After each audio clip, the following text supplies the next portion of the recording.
लोगों ने बहुत डराया था। किस बात से? यही कि बड़े उम्र के आदमी से शादी करके तुम सारी उम्र ना रोती रहोगे। लोगों को छोड़ो, तो अब तुम्हारा क्या ख्याल है? नहीं, आप मेरा ख्याल है कि मैं सारी उम्र बहुत खुश रहूंगी, हंसती रहूंगी। वैसे वाकई मैं समझती थी कि आप मेरे साथ चल नहीं सकेंगे। दौड़ लगानी है? कहाँ दौड़ सकेंगे आप मेरे साथ? आपकी बेगम मुझे बिल्कुल नहीं पसंद। उनका नाम कम से कम मेहरू निसा नहीं होना चाहिए। आपके बच्चे तो बिल्कुल आप जैसे नहीं है। कम से कम आपके बेटे को आप जैसा होना चाहिए था, टॉल एंड हैंडसम। इसीलिए तो शादी की है। सिर्फ इसीलिए?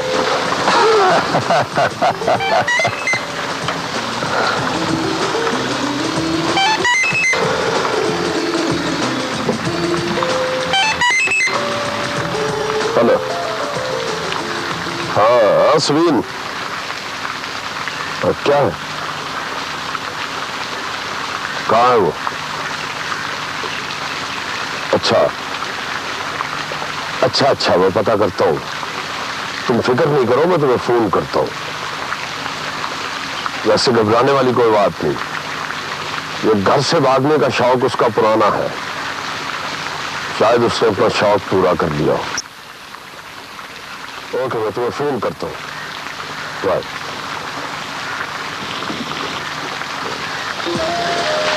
जी लगाए दौड़। चलो इधर को।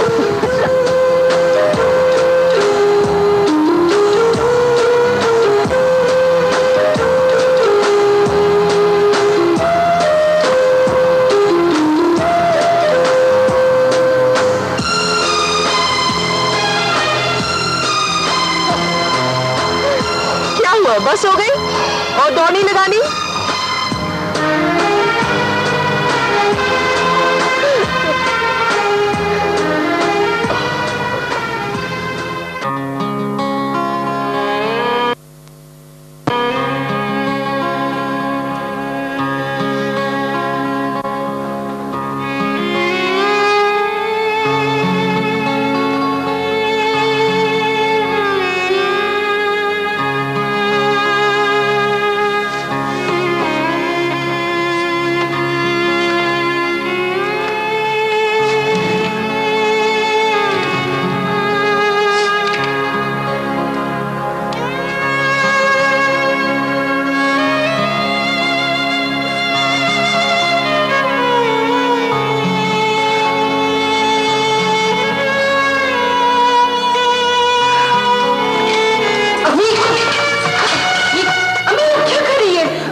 अपने आप पर काबू पाए।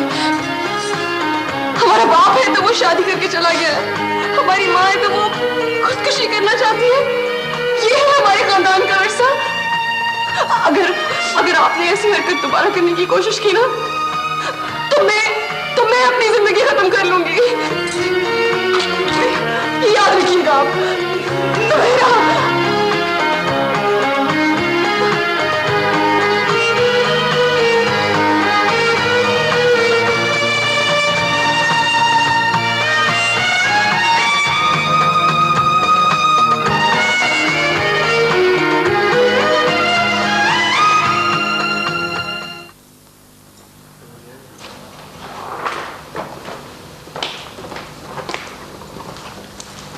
हेलो सायरा।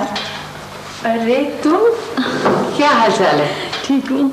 मैंने गाड़ी की आवाज सुनी, मैं तो परेशान हो गई थी, पता नहीं कौन आ गया। तुम सुनाओ, ठीक हो ना? मैं ठीक हूँ। कोई आया तो नहीं था? एक दफा 2 आदमी आए थे, तुम्हारा पूछने लगे। मैंने कहा मुझे क्या पता वो कहाँ गई है, कभी कभार आ जाती है। और हाँ, बाद में वो अकेला आया था। कौन था? ये कार्ड दे गया था।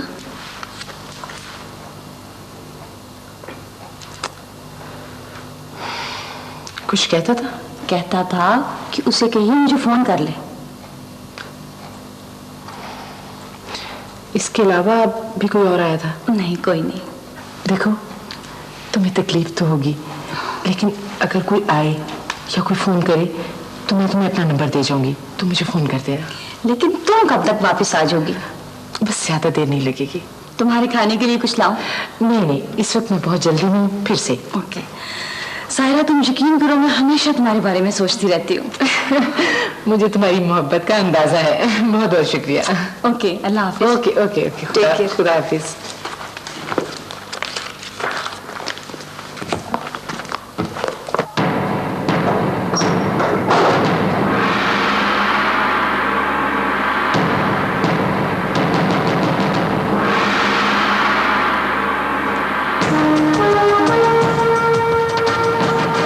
जाओ, तुम आज से आजाद हो। बस तेरा काम इतना ही था।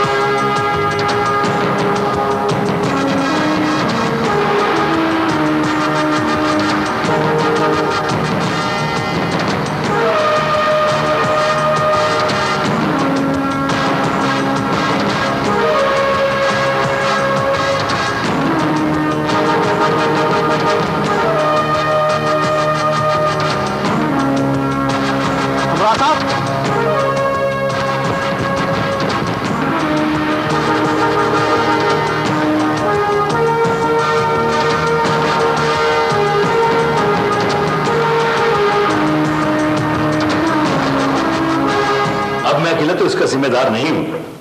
भाई साहब तो हनीमून पर ऐश कर रहे हैं, उन्हें क्या खबर के पीछे मिल्क उतारा लगाने की तैयारियां हो रही। तो तुम जेठ जी से बात करो ना। तुम खुद करके देख लो, अभी उनका जवाब तुम्हें मालूम हो जाएगा। ओ, कम से कम तुम उन्हें हालात से तो आगाह करो। मना कर दिया उन्होंने, मना। मुझे डिस्टर्ब मत करो। अब मैंने मुजफ्फर अहमद को बुलवाया है, वकील से बात की, और मैं क्या कर सकता हूं। भाई साहब को तो एहसास तक नहीं है कि कल को क्या होगा। अब मैं क्या करूं।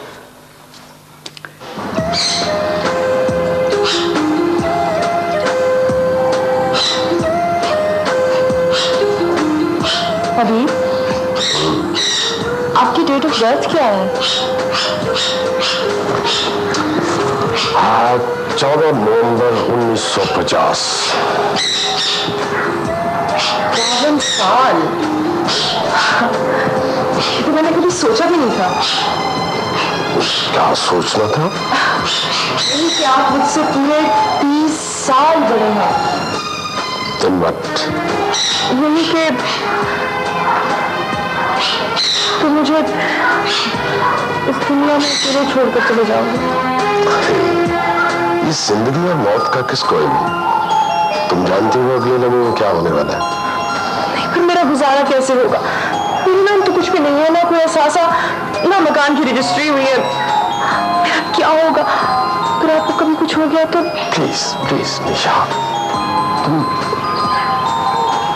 तुम हनीमून पर आई हो।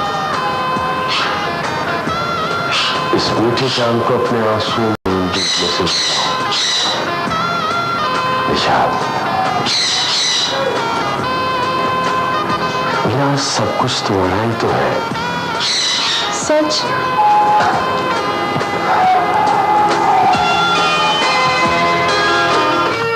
अब चौधरी हबीब अहमद को गिरफ्तारी से कोई नहीं बचा सकता।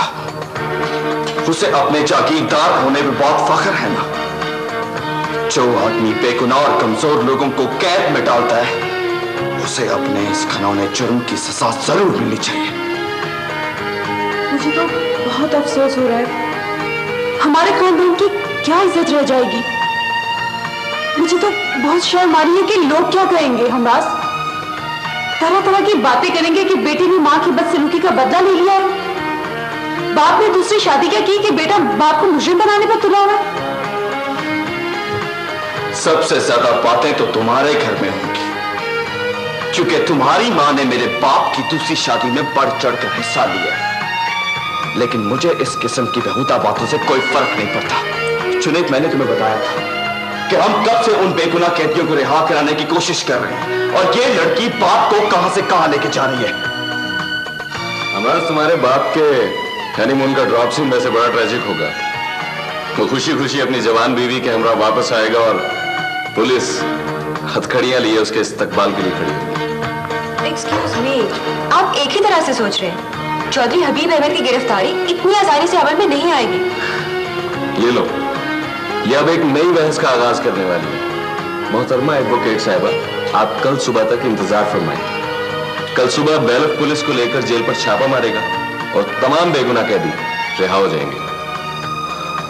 मैं साथ चाहूंगा, लेकिन तुम तो एक बुज़दिल लड़की हो। तुम मेरे साथ जाने की हिम्मत ना करना। देखो हनास, मैं अपने अंकल के खिलाफ तुम्हारे साथ किसी साजिश में शरीक नहीं हो सकती और तुम्हारे रवैये से साफ पता चल रहा है कि तुम अपनी माँ का बदला ले रहे हो। सबीन, खुदा के लिए अपनी जुबान बंद रखो। तुम जानती हो कि मेरे बाप ने मुझे अगवा करके कई दिन कैद में रखा, लेकिन वो नहीं जानता था कि उसे लेने के देने पड़ जाएंगे। वो तो इतना जालिम है कि उसके अपने करेंगे उसका नाम इज्जत से नहीं लेते। जुनैद, मैंने तुम्हें बताया था कि किस तरीके से गुलाम मोहम्मद के भाई ने मुझे उन बेगुनाह लोगों की फहरिस्तें और बाकी डॉक्यूमेंट्स दिए। बस तुम्हें एक दफा उन कैदियों को रिहा होने था, फिर देखना एक जालिम दास्तान की जुल्म की कैसी कैसी दास्तानें सुनने को आती है। हमराज, मुझे पूरा यकीन है कि उन कैदियों में वो लोग भी शामिल होंगे जो फरहान को जानते हैं। एक गुमनाम इनकलाबी की जिंदगी की कहानी एक नया मोड़ लेने वाली है। और मेरे दोस्त, तुम इस बात का अंदाजा नहीं लगा सकते कि आज मैं कितना खुश हूं। ओके, और मैं चलता हूं। खुदा हाफिज। खुदा हाफिज।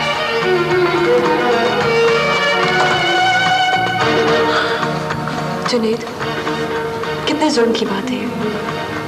मुझे लगता है जैसे हम गुलामों के दौर में जिंदा है। आज भी जालिम जागीरदार अपने मजारों को अपनी जाती जेल में बंद कर सकते हैं। लेकिन निम्रा, चौधरी हबीब अहमद की इस इबरतनाक सजा के बाद कोई भी जागीरदार ऐसी घटिया और घिनौनी हरकत करने की कभी कोशिश भी नहीं करेगा। मुझे पूरा यकीन है।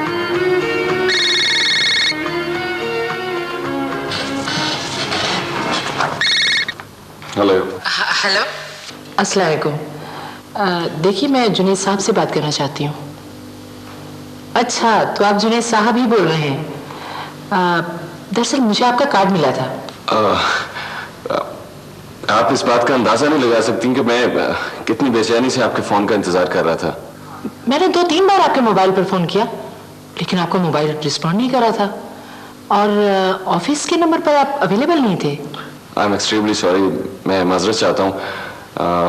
आप प्लीज ये बताइए कि मैं आपसे कब और कहाँ मिल सकता हूँ।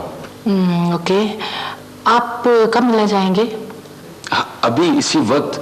देखिए, मेरी जिंदगी में कोई भी काम इतना इम्पोर्टेंट नहीं है जितना आपसे मिलना। ठीक है, आप तशरीफ ले आइए। जी, मैं बताती हूँ, लिखिए। जी, एक सेकंड। जी जी, क्या बताया जरा प्लीज दोबारा बताइएगा। Okay, G36। जी ठीक है, मैं तकरीबन आधे घंटे में आपके पास पहुंच जाऊंगा। जी, खुदा हाफिज। खुदा हाफिज जी। निम्रा, मैं अभी एक ऐसी काबिल एहतराम खातून से बात कर रहा था जो फरहान को जानती है। यस, तुम अंदाजा नहीं लगा सकती कि मैं कितना खुश हूं। चलो, मैं उसे मिलने जा रहा हूं, तुम मेरे साथ चलो। गेट अप, जल्दी चलो।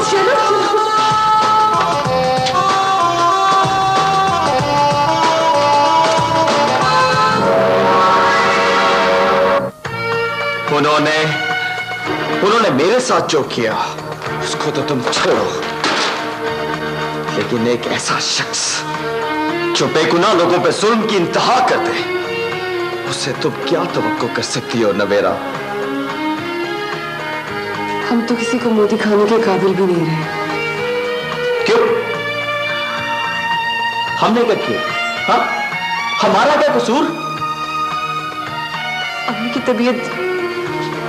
तबीयत तो मुझसे देखी नहीं जा रही। उनकी हालत दिन ब दिन बहुत खराब होती जा रही है। वैसे तुम्हें अपनी उस सहेली को याद करके शर्म तो बहुत आती होगी। मुझे क्या मालूम था उस लोअर क्लास की नीयत में इतना हिर्स, इतना लालच था। मैं तो उसे पहचान ही नहीं सकी। लेकिन मैं उसको ऐसा सबक सिखाऊंगी कि वो सारी उम्र याद रखेगी। अब इसमें निशात का क्या कसूर? वो तो कहेगी कि अपने बाप को समझाना था, वो उससे शादी ना करते। हमारे अब्बा जान तो उसकी तस्वीर पे ही मर मिटे। ये सब तुम्हारा कसूर है। ना तुम तस्वीर उठाकर बाहर रखते और ना अब्बू की नजर उस तस्वीर पर पड़ती। बच्चों जैसी बातें मत करो ना मेरा। अब क्या औलाद अपने बाप की नजर के सामने दीवारें खड़ी करे कि कहीं उसके बाप की नजर किसी खूबसूरत लड़की पे न पड़ जाए? तुम कहाँ जा रहे हो? तो अम्मी की तबीयत कितनी सख्त खराब है और वो सारा दिन तुम्हारा इंतजार करती रहती है। कम से कम उनसे मिल तो लो। मैं क्या था उनके घर में? वो सो रही है, उन्हें आराम करने दो। हर एक बात याद रखो नवेरा, इतना जज्बाती होने की जरूरत नहीं है। हकायक को तस्लीम करो कि रोने धोने से कुछ नहीं होगा, कुछ नहीं।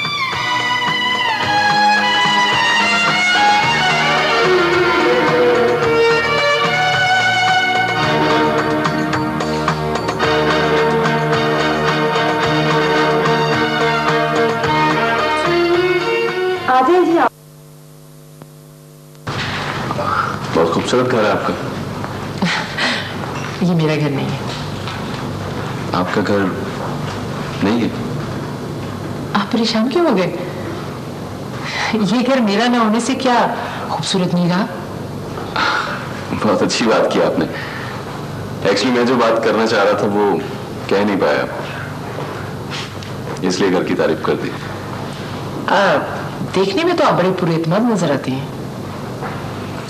आप बहुत ज़हीन हैं। जब किसी की खूबसूरती की तारीफ करने की हिम्मत ना हो ना, तो बड़ी आसानी से कह दिया जाता है आप बहुत ज़हीन हैं। लेकिन आप में ये दोनों ही बातें हैं। जी? I mean, जहानत भी और खूबसूरती भी। बात किसी और तरफ चली गई। मैं अपना इंट्रोडक्शन आपसे करवा दूं। मेरा ताल्लुक एक बड़े कौमी अखबार से है। मैं क्राइम रिपोर्टर हूँ। मैंने आपकी विजिटिंग कार्ड में पढ़ लिया था। मिस साहिरा, मुझे एक ऐसे शख्स की तलाश थी जो फरहान को जानता हो। आप फरहान को जानती हैं? कैसे जानती हैं? आप परेशान ना हो, इसे मेरी बदकिस्मती समझ लीजिए कि मेरी मुलाकात उस अजीम इंसान से उसकी जिंदगी में नहीं हो सकी, लेकिन वो अपनी मौत के बाद भी जिंदा है और उसकी मौत ने मेरी जिंदगी पर बहुत गहरा असर किया है। अगर आप इजाजत दें तो मैं इस पुरस्कार कहानी का आगाज सुनाना चाहता हूँ आपको। बैठिए।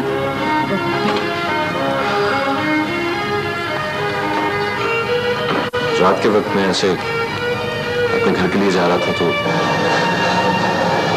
आइए क्राइम रिपोर्टर साहब, तो आपको इतला मिल गई? यार मैं तो घर जा रहा था। वैसे क्या हुआ? ये एक लावारिस लाश मिली है। लावारिस लाश? हाँ। मैं देख सकता हूँ? हाँ हाँ, क्यों नहीं। हाँ, शुक्र है कोई इसको देखने तो आया, वरना आजकल लाशों को कौन देखता।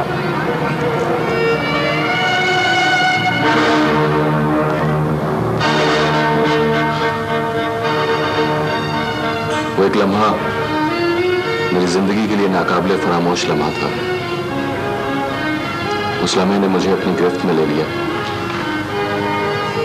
उस शख्स को देखने के बाद मुझे इस बात का अंदाजा हो गया था कि उसके साथ जुल्म, ज्यादती हुई है और वो कोई आम आदमी नहीं है। मैंने क्या किया, कितनी जिद्दोजहद करनी पड़ी, ये सब बताने की ना ही जरूरत है और ना ही ये वक्त है। लेकिन मैं एक लम्हे की कहानी जानना चाहती हूँ। आप मुझे वादा करें कि मुझे सब सुनाएंगे। जी, मैं आपसे वादा करता हूँ कि मैं आपको सारी कहानी सुनाऊंगा, पहले दिन से लेकर अब तक जो कुछ भी हुआ, क्योंकि मैंने हर वाकया अपनी डायरी में नोट किया हुआ है। लेकिन मिस सायरा, फिलहाल चंद सवालात हैं जो मैं आपसे पूछना चाहता हूँ।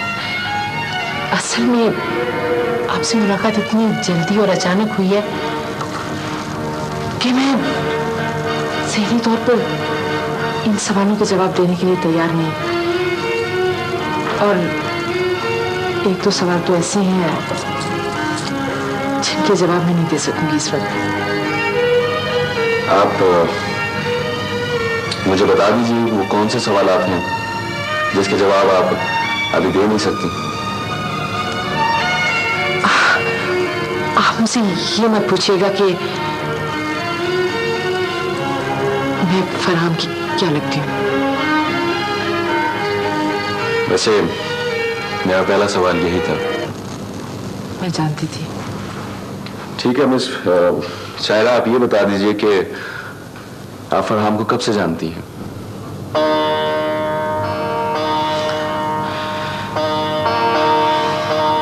चार बरस 8 माह और 13 दिन। आखिरी दिन रात 9:30 तक मैं उसके साथ थी।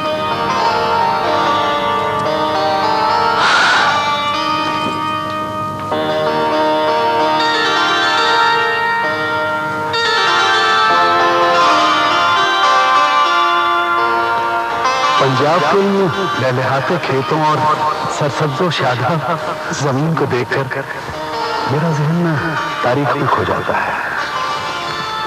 बहुत जुल्म हुआ है इस जमीन के साथ। हम हकीकत से फरार क्यों जाते हैं? शायद इसलिए कि हम मौजूदा लम्हे की खुशी से खौफजदा होते हैं।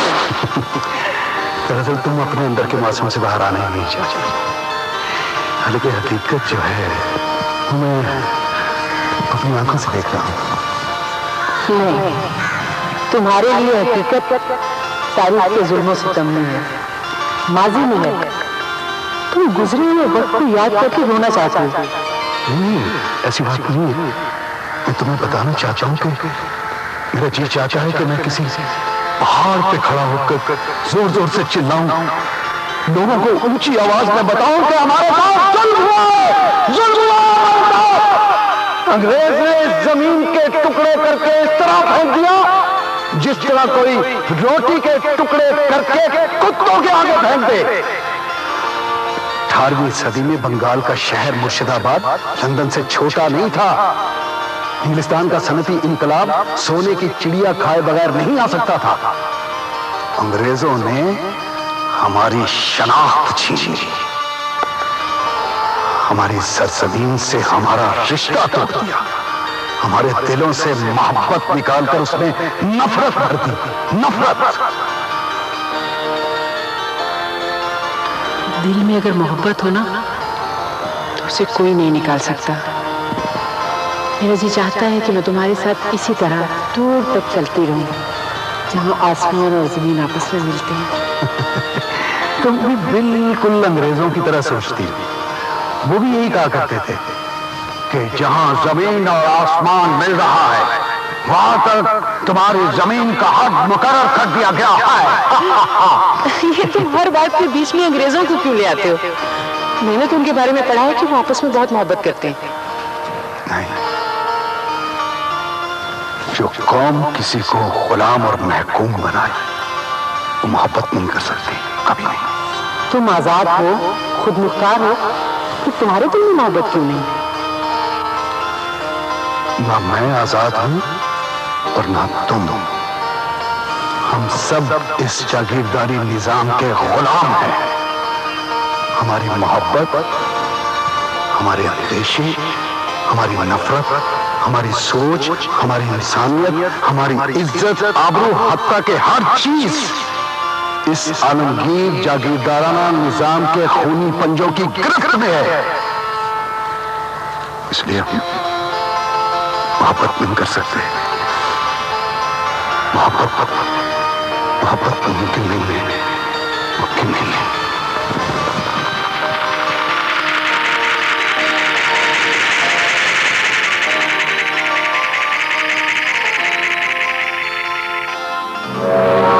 जमीनें चौधरी के नाम क्यों नहीं लगा देता?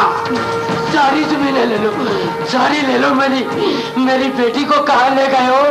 मुझे उससे मिला दो, मेरी बेटी को। अच्छा, बेटी को मिलना है? मिला दे, मिला दे।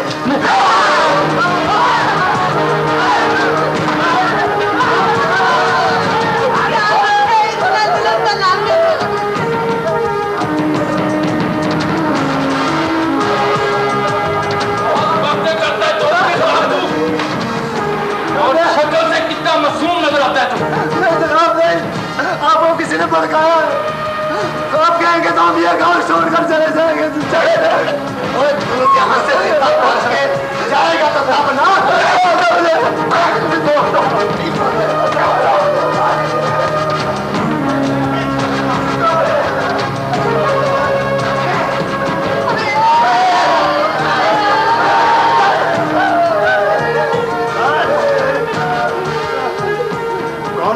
ये चोरी के खिलाफ बड़ी बड़ी बातें करता है।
आप लोग आजाद हैं।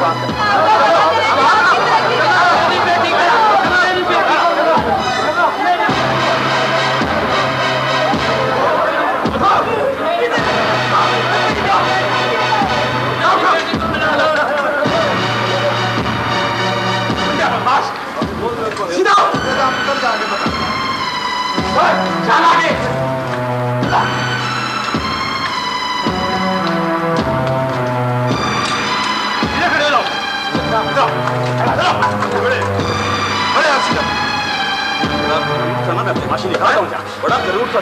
चल चल जाओ, चल चल चल। अब बहुत बहुत शुक्रिया नौजवान, आपने कानून की मदद की। कोई बात नहीं डीएसपी साहब, ये हमारा फर्ज था। लोगों ने जुल्म की इंतहा की, इसीलिए तो मैं बाहर जाके देखता हूँ। तू बड़ा बदमाश बनता है। चल अगले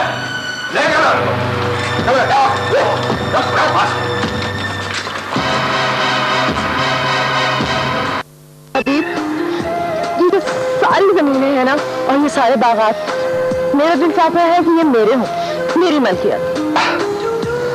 अरे तुम एक जागीरदार की बीवी हो, क्यों भूल जाती हो इस बात को?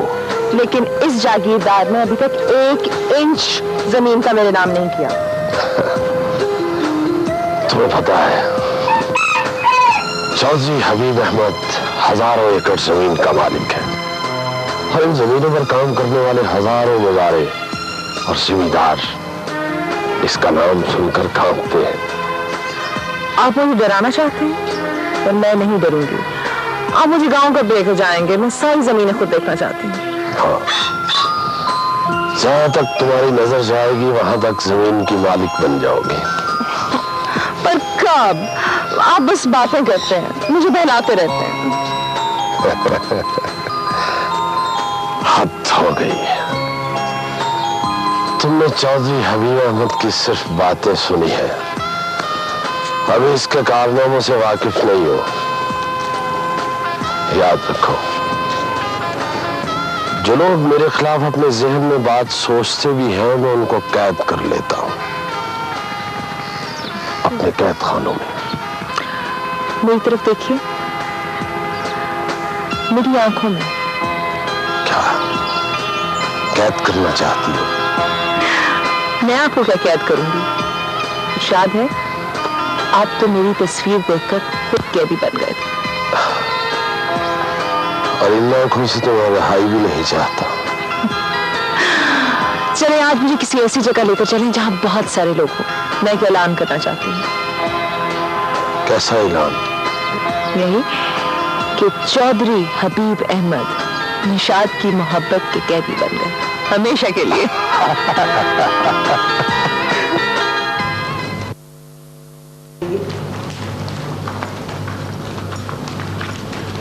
बैठिए, मैं आप ही का इंतजार कर रही थी। जी शुक्रिया। आपने बताया था कि आप हबीब अहमद की, माफ कीजिएगा मुझे कुछ याद नहीं रहा, क्या लगती हैं आप उनकी? मैं चौधरी हबीब अहमद की क्या लगती हूँ, ये सवाल आप चौधरी हबीब अहमद से जरूर पूछिएगा। मैं कुछ समझी नहीं। मैं इसीलिए यहाँ आई हूँ कि आपको अच्छी तरह समझा दूं।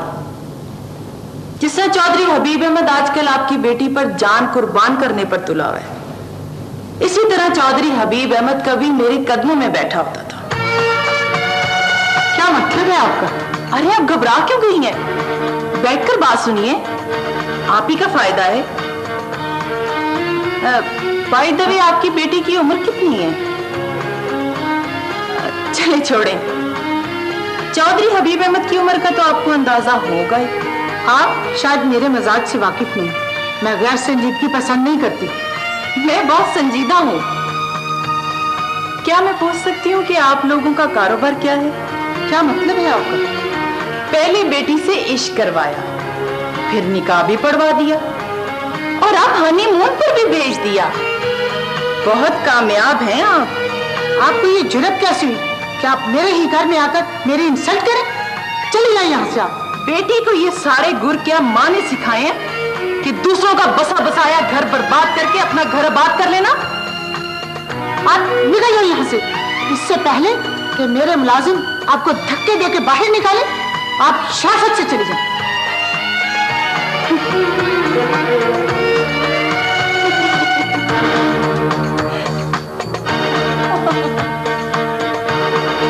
इस घर का किराया कितना होगा? मुलाजिम भी रखे हैं। चौधरी हबीब अहमद ने नई गाड़ी भी ले दी। निशाद में तो ऐसी कोई खूबी नहीं। अलबत्ता खुदा ने आपको बहुत सी खूबियों से नवाजा है। आप निकल जाइए यहाँ से, चली जाइए यहाँ से। चली तो मैं जाऊंगी, लेकिन एक बात याद रखना, चौधरी हबीब अहमद किसी का नहीं।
समझ नहीं आ रही कि आप इस कमरे को देखने पर इतना इसरार क्यों कर रहे हैं।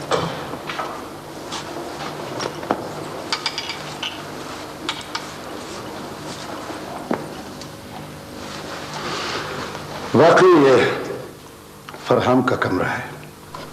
किताबें, रिसाले, अखबारात और एक एस्टे का होना जरूरी था। आप वाकई सियासतदान हैं। आपने मेरे सवाल का जवाब नहीं दिया। मैंने आपके सवाल का जवाब नहीं दिया। अच्छा, आप बताइए कि एक पुराने दोस्त का कमरा दूसरा दोस्त क्यों देखना चाहेगा?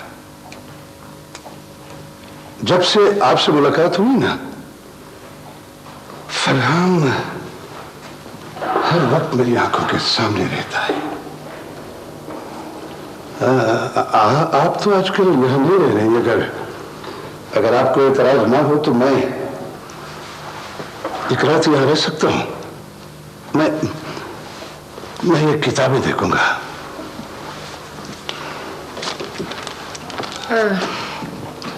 मुझे आपके यहाँ रहने पर क्या एतराज हो सकता है? शायद इन किताबों में वो किताबें भी हों जो हम दोनों ने मिलकर पढ़ी थी।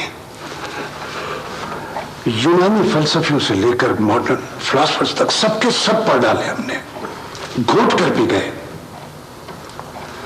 खासतौर पर क्रिस्टोफर कार्डवेल के studies in a dying culture, इस किताब में फरहान की जान थी।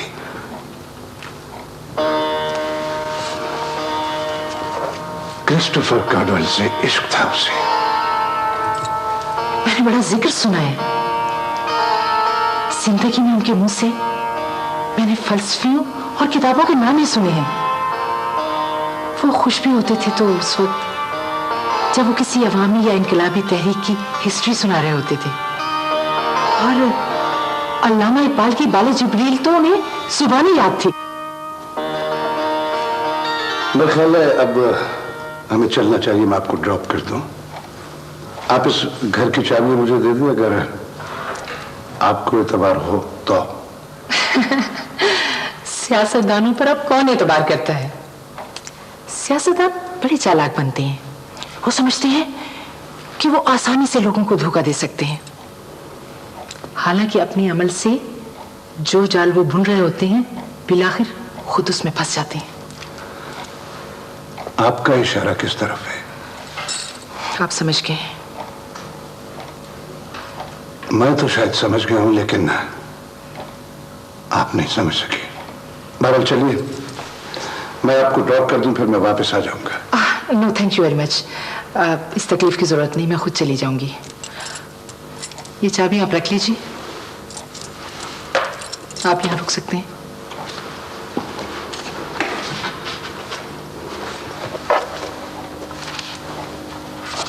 खुदा हाफिज।